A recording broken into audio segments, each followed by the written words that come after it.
যে আমাদের বরিশাল রেখে পটুয়াখালীতে যদি একটা এয়ারপোর্ট করা যায় অথবা বরিশালের এয়ারপোর্টকে কার্যকর করার স্বার্থে যদি পটুয়াখালীতে দেওয়া যায় সেটা আরও অর্থপূর্ণ এবং আমাদের দক্ষিণ অঞ্চলের আগামী দিনের যে অপার সম্ভাবনা আছে সেটাকে কাজে লাগাবার ক্ষেত্রে এয়ারপোর্টটা খুবই গুরুত্বপূর্ণ হয়েছে।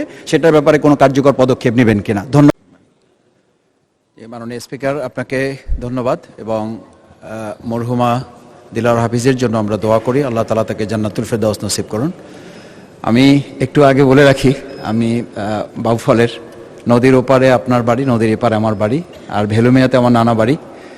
আমি কৃষি বিষয়ে পরবর্তীতে একটি প্রশ্ন করার সুযোগ আগাম একটু চেয়ে রাখছি, যদি সুযোগ পাই আমি কৃতজ্ঞ থাকবো আপনার প্রতি। এখন একটু বিষয়, সেটা হচ্ছে যে আমাদের ঢাকা থেকে আমরা দক্ষিণ অঞ্চলে যারা আছি, সেতু হওয়ার পরে ওখানে যে ভাঙা পর্যন্ত রাস্তা, সেই রাস্তার পরে 4 লেন না হওয়ার কারণে গাড়ির চাপ এত বেশি, সেই কারণে বরিশাল পর্যন্ত এখন বিমান আছে।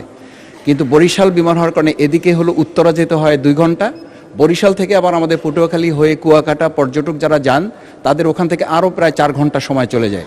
সঙ্গত কারণে দেখা যায় যে বরিশালের যে বিমান এয়ারপোর্টটা আছে সেই এয়ারপোর্টটা বেসিক্যালি খুব কার্যকর এখনও করা যাচ্ছে না। এবং আমরা যারা ওখানে জনপ্রতিনিধি হিসাবে ছোটোখাটো কাজ করি, আমাদের যাওয়া আসা এখন রীতিমতো ঢাকায় আসলে এলাকায় যাওয়া যাচ্ছে না, এলাকায় আসলে ঢাকায় আসাটা আমাদের জন্য কঠিন হয়ে যাচ্ছে। আমি মাননীয় মন্ত্রীর কাছে একটু জানতে চাই যে আমাদের বরিশাল রেখে পটুয়াখালীতে যদি একটা এয়ারপোর্ট করা যায় অথবা বরিশালের এয়ারপোর্টকে কার্যকর করার স্বার্থে যদি পটুয়াখালীতে দেওয়া যায় সেটা আরও অর্থপূর্ণ এবং আমাদের দক্ষিণ অঞ্চলের আগামী দিনের যে অপার সম্ভাবনা আছে সেটাকে কাজে লাগাবার ক্ষেত্রে এয়ারপোর্টটা খুবই গুরুত্বপূর্ণ হয়েছে। সেটার ব্যাপারে কোনো কার্যকর পদক্ষেপ নেবেন কিনা? ধন্যবাদ মাননীয় স্পিকার। মাননীয় মন্ত্রী। ধন্যবাদ মাননীয় স্পিকার।